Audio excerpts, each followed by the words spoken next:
Hello everyone, welcome back to the Life of Us Women channel. How are you all doing? And if you're here for the first time, welcome. My name is Soumya and I make videos on my own life journey, the lessons I learned on the way, the philosophical aspects and popular culture. And today I want to discuss my tips on how I reset my mental bliss at the end of the day. When we talk about mental bliss, the first things which comes to our mind is mindfulness, meditation, yoga. Of course, those are the big things and we should be doing all that. Despite, there are some days which get better of us, isn't it? That is where I'm coming from.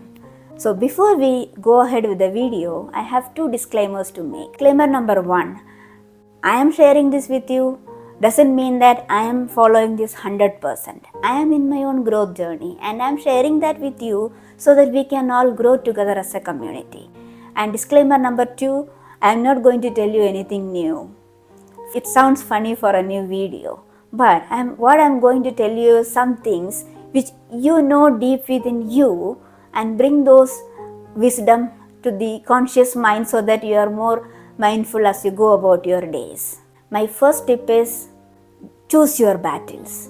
I know it sounds a little off and this term is mostly used when it comes to power. But nothing is more empowering than feeling of being in control. And guess what? You are in control. Of things around you? No. You are in control of your own response to the things happening around you. As a human being, you only have a limited supply of energy for a day.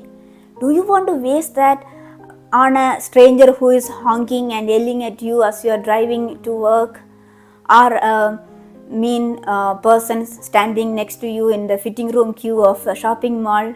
Of course not.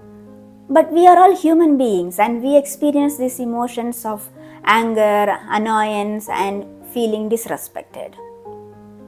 But if a stranger is being snappy at you or being mean to you for no reason, just imagine how bad their day might be, how much negativity that person might be having in their life, that it is spilling over to a stranger that is you. And do you want to take up on all that negativity? Of course not. Now you feel a little bit sorry for the other person, isn't it? That helps me many a times. And we so far were talking about the response to strangers. When it comes to the people we know already, it is a little bit difficult. But let me explain one example from my life. A couple of years ago, I used to have a colleague who used to get displeased with me or get snappy at me for even giving a suggestion. And it repeated a couple of times and it really bothered me.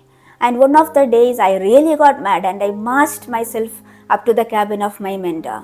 This wise man sat me down and told me, "You never know, Soumya, what is happening. Give it some time."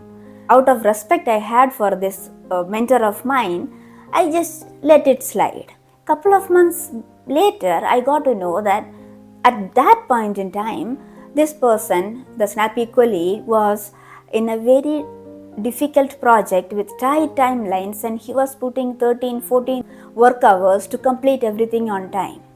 Then I understood and then I congratulated him for the success of his project and I ended up having a very good friendly colleague now. Just like what I did, if you have somebody with whom you vibe and can share these kind of emotions, please go ahead and share.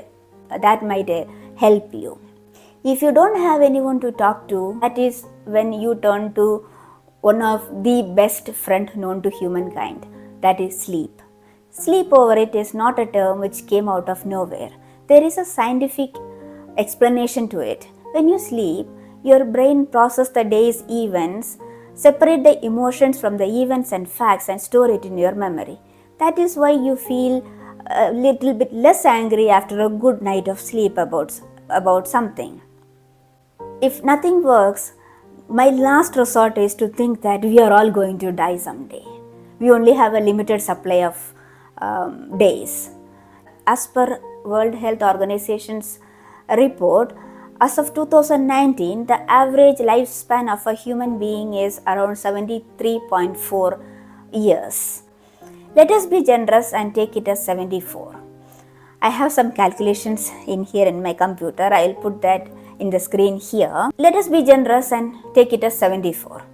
So if I take a person whose age is around 35, this person has around 39 years to live. That makes it to 468 months and 14,000 odd days. Of course, from this we need to minus the days when the person is out sick and in the bed or mourning the loss of someone who is very dear to them. So out of this limited supply of days, would you want to take one precious day and give it away just like that to a stranger? No, right? That's all for today. Thanks for being with me, and have some interesting content lined up for the coming videos.